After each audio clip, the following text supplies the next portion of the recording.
ओम शांति। आज 14/9/24 की प्रातः मुरली में बाबा ने कहा, मीठे बच्चे, बाप की श्रीमत पर चलकर अपना श्रृंगार करो, पर चिंतन से अपना श्रृंगार मत बिगाड़ो, टाइम वेस्ट ना करो। मीठे बच्चे, बाप की श्रीमत पर चलकर अपना श्रृंगार करो।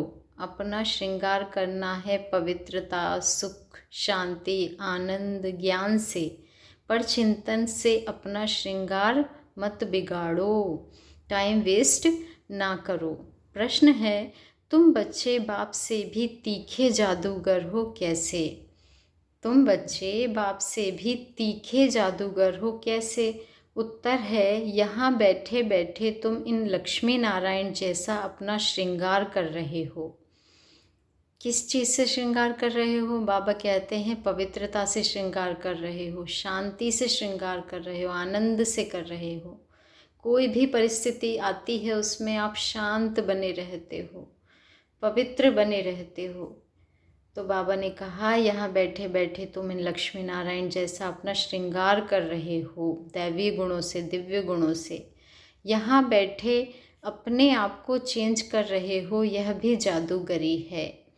सिर्फ अल्फ को याद करने से तुम्हारा श्रृंगार हो जाता है। कोई हाथ पांव चलाने की भी बात नहीं, सिर्फ विचार की बात है।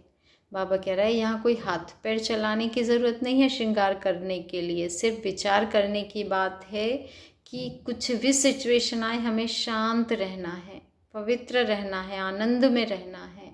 ये विचार की बात है, बाबा कह रहे हैं। और यही चीज़ जादूगरी है कि इस विकारी समय में आप शांत बने रहते हैं, पवित्र बने रहते हैं। बाबा कह रहे हैं ये जादूगरी है बच्चों आपकी।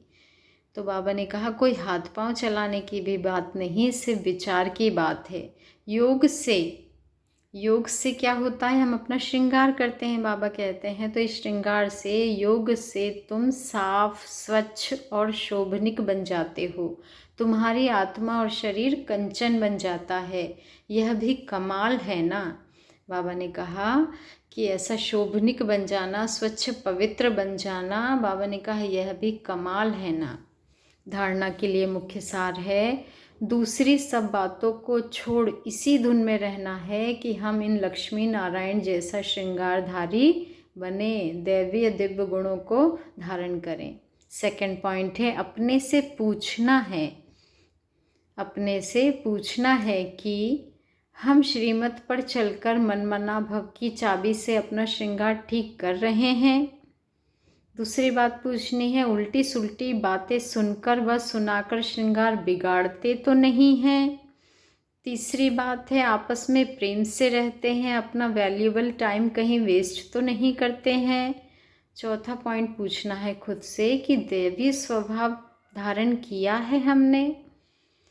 वरदान है, व्यर्थ संकल्पों के कारण को जानकर उन्हें समाप्त करने वाले समाधान स्वरूप भव।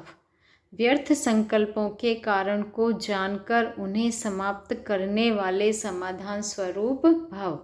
आज का स्वमान है, मैं समाधान स्वरूप आत्मा हूँ। मैं व्यर्थ संकल्पों के कारण को जानकर उन्हें समाप्त करने वाली समाधान स्वरूप आत्मा हूँ। बाबा कहते हैं, व्यर्थ संकल्प उत्पन्न होने के मुख्य दो कारण हैं। पहला अभिमान और दूसरा अपमान। मेरे को कम क्यों, मेरा भी ये पद होना चाहिए, मेरे को भी आगे करना चाहिए। तो इसमें या तो अपना अपमान समझते हो या फिर अभिमान में आ जाते हो। नाम में, मान में, शान में, आगे आने में, सेवा में अभिमान या अपमान महसूस करना, यही व्यर्थ संकल्पों का कारण है। बाबा ने कहा यही व्यर्थ संकल्पों का कारण है। इसी कारण को जानकर निवारण करना ही समाधान स्वरूप बनना है।